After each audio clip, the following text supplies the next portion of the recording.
लेकिन नेपाली भाषा का मूल नेपाली, जो नेपाली आज हम बोल रहे हैं, इसी भाषा का सीधा इतिहास यदि हम देखेंगे तो इसका प्राचीनतम नमूना 981 में दुल्लू नेपाल में प्राप्त है, जो देवनागरी लिपि में एक शिलालेख में मिलता है, और यही भाषा है।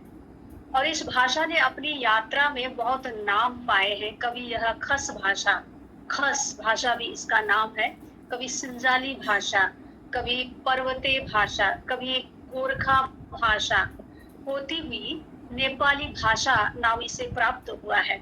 हाँ, एक बात, मजे की बात मैं आपको बताना चाहूंगी कि नेपाली शब्द जो है, इस शब्द के दो अर्थ हैं। एक तो नेपाल देश के नागरिक नेपाली, एक भाषा विशेष, ये भाषा नेपाली भाषा। भले ही नेपाली भाषा का जन्म नेपाल में हुआ है, लेकिन नेपाली भाषा को नेपाली नामकरण, नेपाली नाम जो है वह भारत में प्राप्त हुआ, उसे नेपाल ने नहीं दिया है।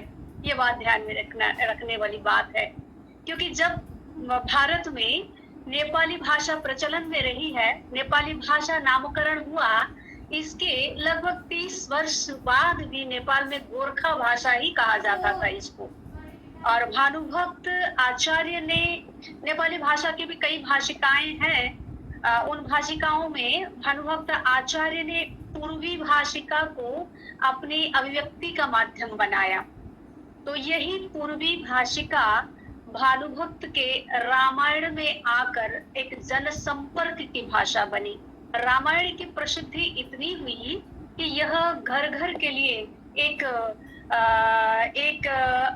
धार्मिक ग्रंथ के रूप में यह पूजी जाने लगी। घर घर में इसका कथा वाचन होने लगा, और इसका श्लोक जो है बड़े चाव से लोग इसे शुरू में श्लोकों में सुर भर कर, लय भर कर गाया जाता है।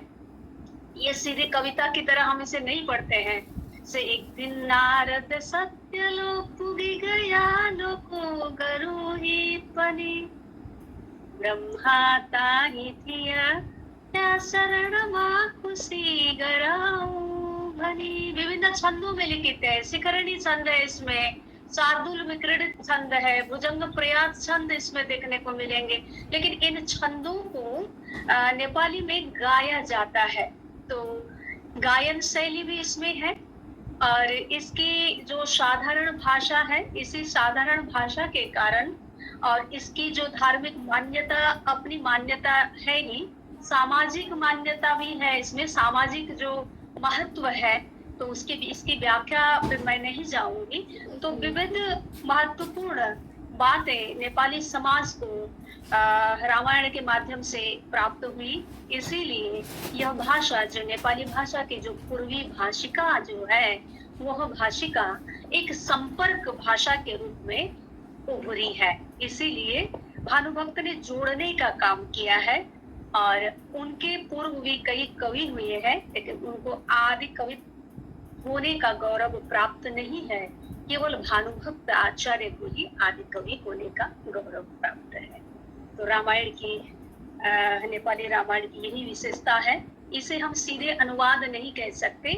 कई ऐसी मौलिक उद्भावनाएं इस महाकाव्य में देखने को मिलेंगी। भानुभक्त ने उसे नेपाली जनजीवन, नेपाली परंपरा, नेपाली मान्यता, नेपाली आस्था के मुताबिक ही इस रामायण संस्कृत रामायण को नेपाली प्रतिरूप में ढाला है। इसे अनुवाद हम नहीं कह सकते, इसे छायानुवाद कह सकते हैं, भावानुवाद कह सकते हैं। तो इस प्रकार रामायण का नेपाली जनजीवन में बहुत महत्व है।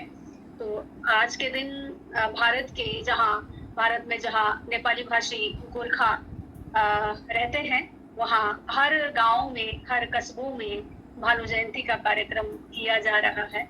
और वो भानु जयंती का कार्यक्रम आयोजित किया है। इसमें कई प्रकार के आयोजन होते हैं। तो इस प्रकार हम भानु की यह सर्वव्यापकता, भानु की इस कृति की व्यापकता जो है, वो सीधे हमें हमारी एक सांस्कृतिक जो गौरव भी है, जो भारत के साथ हमारा सांस्कृतिक संबंध जोड़ता है। बहुत बहुत धन्यवाद। आप सभी ने मुझे सुना, मौका दिया, और सुनने को मुझे मौका दिया। आप सभी को पुनः मैं बहुत बहुत धन्यवाद देना चाहूंगी।